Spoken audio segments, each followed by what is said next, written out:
Há 50 anos atrás, um médico inglês trabalhando na Índia, com pacientes com criptorquia. Criptorquia é o seguinte, o testículo não desce para o escroto, ele fica preso.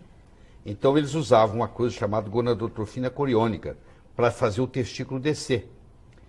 E essas pessoas que têm essa uma enfermidade, essa síndrome, apesar de serem homens, eles têm corpo de mulher, eles têm quadril, eles têm bumbum. E o Dr. Simmons percebeu que aqueles pacientes que tomavam a gonadotrofina coriônica para tratar a criptorquia, não só baixava o testículo, mas eles perdiam aquele formato na cintura e diminuiu o bumbum. Então ele falou assim, interessante, isso emagrece. Então durante 40 anos ele fez um estudo, e a maior autoridade do mundo na época, fez um estudo mostrando como emagrecer com gonadotrofina coriônica, que a gente chama hoje de HCG, que inclusive o Fito já fez o treinamento lá comigo, já sabe. É uma coisa onde você emagrece, mas você perde só a gordura normal, a gordura que não deveria estar com você. A estrutural, que protege os seus órgãos, não sai. E você também não perde massa muscular. E o mais interessante de tudo é que você emagrece e o seu contorno corporal vai mudando. Você já viu gente que emagrece e continua parecendo gordo, porque fica todo flácido? Pois é, isso não acontece. Ao mesmo tempo que você vai emagrecendo a pessoa, a pele acompanha. A pele acompanha. O contorno corporal vai melhorando. Então, por exemplo, diminui a bumbum, diminui as nádegas, diminui o quadril, afina a cintura. E é impressionante. É um tratamento que é feito de 40 dias.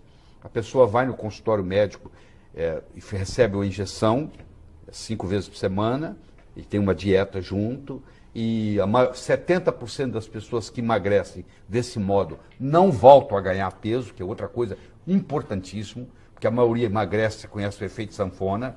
E o Dr. Simmons mostrou que chega a 80% dos pacientes dele nunca mais engordaram. Aí pode comer à vontade, ficavam liberados. É realmente fascinante e sem efeito colateral. Isso aqui é bonito. Ajuda no diabetes, entendeu? Ajuda em quem tem artrite, sara artrite. É o hormônio exclusivo da gravidez. Quando a mulher está grávida, quando ela faz o teste, Ana Paula, para saber se ela está grávida, o que ela está medindo é uma fração desse HCG, que chama beta-HCG, que é a subunidade, para dizer, porque é o hormônio da gravidez. Esse hormônio é o seguinte, caso falte energia para o bebê, esse hormônio vai, destrói o tecido gorduroso, adiposo da mulher e entrega a energia para o bebê. E o Dr. Simmons descobriu, então, observando esses chamados fat boys, os garotos gordos, que são chamados, ele observou que eles mudavam a composição corporal, o contorno corporal. Então ele viu que quando se aplica mesmo no homem, o cérebro interpreta que está precisando queimar gordura. Atua a nível hipotalâmico, porque muita obesidade, ela começa com problema no hipotálamo, no diencéfalo, e ele vai lá e trata esse processo. Então é revolucionário, isso é realmente revolucionário. Nossa, maravilhoso, vi que estou na fila. É. Sim, não, nós já temos solicitações. Estou na fila, sou a primeira, senhor. Mas é o que Não, acontece. primeira tu não é, porque tudo que a gente aprendeu com o Laíro, nós começamos com a Ou gente. seja, o Então Miguel vai logo fazer depois primeiro. de vocês eu sou a primeira. É que muita gente procura justamente assim, cai de médico em médico, indo com Isso é um ovo de Colombo no nutricionista. emagrecimento, viu? É impressionante. E não consegue, aí faz a dieta, aí a história é sempre a mesma, né? Eu fiz a dieta X, Cada dieta, todas as dietas funcionam por um curto período. E cada vez vai ficando mais difícil. Quando você vai a primeira vez no espaço, você emagrece 12 quilos. Quando você vai a segunda, você emagrece 8. Quando você vai a terceira, você emagrece 3. Quando você vai na quarta, você engorda. Pois é. E todas essas acompanhadas de perda de massa muscular, que é o que ninguém Isso, gostaria. Né? e o T3 reverso vai aumentando. Você sabe muito bem. Óleo de canola. A gente vê gente indicando canola. Pois é, canola é uma sigla que diz Canadian Oil Low Acid. Existe um ácido graxo no canola que se chama ácido erúcico. O ácido erúcico é veneno. Ele causa uma miocardiopatia, o coração dilata e o paciente morre em insuficiência cardíaca congestiva. O que o Canadá fez? Eles mudaram geneticamente a cousa, que é a planta, e fizeram diminuir a concentração desse ácido erúcico. Por isso que chama Canadian Oil Low Acid. Esse é o primeiro problema. O segundo problema é que ele também vem hidrogenado, para ele não estragar na gôndola. Então ele também tem gordura trans. Então você combina a gordura trans dele, mais o ácido erucico que está lá, é o pior veneno que você pode levar para casa. De todos eles, o canola é o pior. Tá? Essa é a minha classificação. Porque óleo de girassol a gente sabe que é girassol, né? Não faz bem, mas é girassol. Óleo de soja é soja, né? De canola não canola, existe. os caras acham que canola é uma planta. Não é. Canola não existe. O que existe é uma planta chamada couza, que é venenosa. Se o gado comer a couza, morre. Tá? E existem os suplementos alimentares para crianças, né? Que, inclusive, leite em pó, que não tem nada de fórmulas leite, né? infantis que tem canola. Você acredita nisso? Tem médico que indica para a criança tomar colher, a mãe dá a colher de chá para mulher, para recém-nascidos de canola. Para acreditar. Totalmente errado. Como suplemento. É fácil. Você que está nos assistindo, não tem jeito de mentir. Você entra no Google, pode entrar no Google normal, digita assim, ó, efeitos colaterais do canola. Você vai ficar abismado com o que tem lá publicado. De refrigerante, certo? Nem pensar, né? O problema do refrigerante tem vários problemas. Um deles é o próprio pH, né? O pH de um refrigerante é em torno de 2,5 e o pH é logarítmico. De 2,5 para 3,5 é 10, 3,5 para 4,5 é 100, 4,5 para 5,5 é 1000 e assim vai. O pH do sangue fica entre 7,35 e 7,45. Então você, quando toma um copo de refrigerante, você tem que tomar em torno de 32 copos de água da boa, só para equilibrar o pH que saiu do lugar. E acidez é igual velhice. O velho é ácido. O jovem, o recém-nascido é alcalino. À medida que você envelhece, você vai perdendo a alcalinidade no corpo e vai aumentando a acidez. E quando você alcaliniza o seu corpo, você traz muita saúde. Por exemplo, a célula cancerígena, ela precisa de um ambiente acídico, um ambiente ácido para ela poder proliferar. Então, quando você alcaliniza o tecido da célula cancerígena, ela para de se, ela diminui a proliferação. Então, tudo aquilo que você fizer que aumentar a sua alcalinidade faz uma diferença. Às vezes a própria água. A água, 70% do corpo em torno, como um todo, né? Você pega o sangue, é 90% ou mais. Mas 70% do corpo como um todo é água. É o nutriente mais abundante que existe no corpo. E nós, na medicina, damos muito pouca bola para isso. O médico, em geral, não entende de água. Ele pensa que a água, o importante da água é ser pura. Isso é uma das características. Existem 4 outras tão importantes quanto, ou talvez até mais. Por exemplo, o pH, que nós acabamos de dizer, quanto mais alto for o pH da água, melhor. Ele tem que ser, no mínimo, igual ou superior ao pH do sangue, ou seja, a água ideal ela tem que ter de 7,35 para cima de pH. Tem que ter o chamado poder de oxirredução, porque você toma uma água, ela pode ser oxidante ou antioxidante. Se ela é oxidante, ela te envelhece. Mesmo ela sendo, você diz, mas é água, mas não interessa. Se ela tiver o ORP, que a gente chama, acima de 400, que é, por exemplo, se você tomar uma água de torneira hoje no Brasil, ela tem um ORP acima de 400, aquilo ali é uma água oxidante. O que é o ORP? O ORP é o poder de oxidação dela. Ela tem que ser mais redutora e menos oxidante. Como é que a gente examina isso? Existe um aparelho, um probo que você coloca dentro da água e isso mede, imediatamente te dá quanto que é o ORP. O ORP de uma água boa ele tem que ser negativo. Se a gente passar água no filtro, normalmente... Não muda o ORP. Não tem nada a ver com a filtragem, não. Tem nada a ver com a filtragem. A filtragem tira os resíduos, mas não muda o ORP. O ORP da água tem a ver com o ângulo da molécula, porque é H2O. Então, o ângulo do hidrogênio faz uma diferença, entendeu?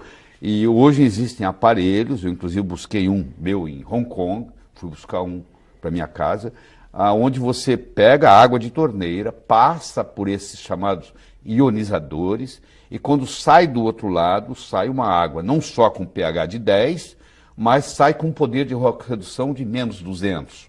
Quer dizer, essa é a parte boa da coisa, ele se torna um antioxidante. É como se você estivesse ingerindo um antioxidante. Mas tem outras coisas muito importantes. Por exemplo, a condutibilidade da água faz uma diferença enorme. Se você fala assim, eu vou levantar minha mão, levantar meu braço. Quando você dá o comando para levantar o braço, existe uma ordem no cérebro que caminha até os músculos. Bom, isso é conduzido, é um estímulo que é conduzido, onde a água faz parte. Só que se a água não tiver eletrólitos, essa condutibilidade diminui a velocidade. Então, por exemplo, um atleta que toma uma água de baixa condutibilidade, a performance dele atlética cai tremendamente. Vou dar um exemplo de uma água de baixa condutibilidade. Toda água que for por osmose reversa, as pessoas me perguntam, o que eu faço com o meu filtro de osmose reversa? Joga ele fora, ou dá para o inimigo. Porque na farmácia você deve usar água de osmose reversa, porque eles estão fazendo diluições. Mas para você beber no dia a dia, e tem muita gente vendendo filtros de osmose reversa para casa, e a pessoa não sabe, compra e pensa que é um grande negócio, filtra tudo, inclusive os minerais importantes.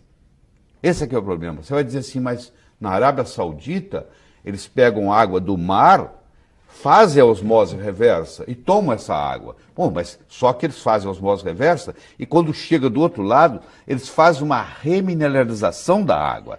Aí a água volta a ter os mesmos minerais de antes. Isso é um processo complicado, não é uma coisa simples que você vai acrescentar. Então a minha recomendação é o seguinte, água destilada não se pode tomar, água chamada purificada não se pode tomar, e tem no mercado, está cheio disso.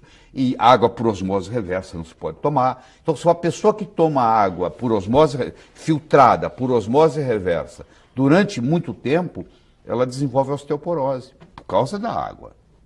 Você vê que coisa absurda. A água pode engordar, você sabia disso, Ana? Não. A água pode engordar. Por exemplo, se você comprar uma água que vem de Natal, ela não vai vir aqui para Porto Alegre de avião, ela vai vir de caminhão. E vai ter uma hora que vai dar meio-dia, e vai ter uma hora que o sol vai estar quente. E o sol vai bater no plástico do container onde ela está vindo. E aquilo vai liberar xenoestrógenos. E esses xenoestrógenos são absorvidos no seu corpo. E eles não são biodegradáveis.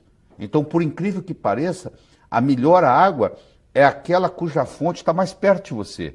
Se você conhece uma água espetacular de Fortaleza e uma mais ou menos de Igrejinha, toma sua água de Igrejinha, que é pertinho daqui, entendeu? Quanto mais perto você estiver da fonte, melhor, porque os xenoestrógenos estão contaminando. Além disso, tem a tensão superficial da água, que aí depende muito do ângulo. Por exemplo, você já deve ter ouvido falar que se você colocar um magneto na água, você melhora a qualidade da água. Então tem garrafas de magnetizadas e tal. O que o magneto faz? Ele muda o ângulo do H2O, do hidrogênio. E quando ele muda esse ângulo, a tensão superficial diminui. Você imagina lá num capilar, Guilherme, onde quase que a água tem que subir contra a gravidade. Porque chega uma hora que ela tem que ir no capilar. E o capilar, às vezes, é contra a gravidade. Quanto mais baixo for a tensão superficial dessa água, mais ela vai subir. Por incrível que pareça, existe água que desidrata. Olha que paradoxo, porque a tensão superficial dela é tão alta que ao invés dela contribuir para a hidratação, ela puxa o que está lá. E ela acaba desidratando. Então, essa combinação da pureza, do pH, do poder de oxirredução, da condutibilidade, da tensão superficial, isso faz uma água ser remédio. Existe um hospital em Tóquio, no Japão, onde o tratamento é feito com água. A pessoa está com câncer, ela interna, o único remédio que eles dão é o chamado Kangen. O telespectador pode entrar no YouTube, digitar Kangen, Kangen Water, e ele vai ter lá uns 20 filmes importantes no YouTube explicando o que é uma água medicinal, do ponto de vista científico. Então eles não precisam dar remédio, eles curam porque o pH é alto, a condutibilidade é boa, a tensão superficial é baixa, o ORP é negativo, aí você está tomando uma água que é remédio, entendeu? As regiões onde as pessoas vivem muito, você pega, por exemplo, região como Okinawa, como regiões até aqui no Equador, onde tem gente que vive com muito mais de 100 anos, você vai ver a água é rica, por exemplo, em magnésio. Nós temos gente na Serra aqui, nós temos cidades na Serra onde as pessoas vivem muito. Pode Veranópolis, ser. Né? Veranópolis acho que é o lugar mais longevo do Brasil, né? A cidade mais longeva do Brasil, né? Tem mais longevos. Me diz uma coisa, mas tem como a gente... Tem como a gente... uma dica para quem vai comprar. Uma dica que a gente vai comprar. Hoje é lei da Anvisa, você olha no rótulo, tem o pH. Então o pH, aquilo ali é muito interessante. Se você comprar uma água, por exemplo, com um pH muito baixo, é quase como se você estivesse tomando um refrigerante. Quase como. Então, tem por gente... isso que eu disse que eu já tive que mudar isso aí também. Mas que eu bom, virei leitor de garrafinha de água. Os caras devem achar que eu sou maluco, né? Que eu fico olhando o rótulo para ver pH. E o restante desses itens que tu falou? Isso aí você tem que ter aparelhos para medir, que não são caros não, viu? Eu tenho toda essa aparelhagem em casa, porque eu acabei de gravar um DVD em água, vou te mandar de presente, você vai adorar. Aliás, você está indo lá sábado, eu vou te dar de presente um. Eu acabei de gravar um DVD de 1 hora para médicos só sobre água, entendeu? Então você vai trazer o DVD atualizado. Você sabe, nós médicos sabemos muito pouco sobre água, né? Apesar de ser o nutriente mais abundante no corpo humano. A gente devia ser o mais abundante, nós devíamos ter um conhecimento melhor sobre isso. Não se tem aula disso na faculdade de medicina. Infelizmente. Pelo menos na época que eu fiz faculdade. Não, agora estão pouco. As faculdades agora estão piores que na nossa época. Bem piores.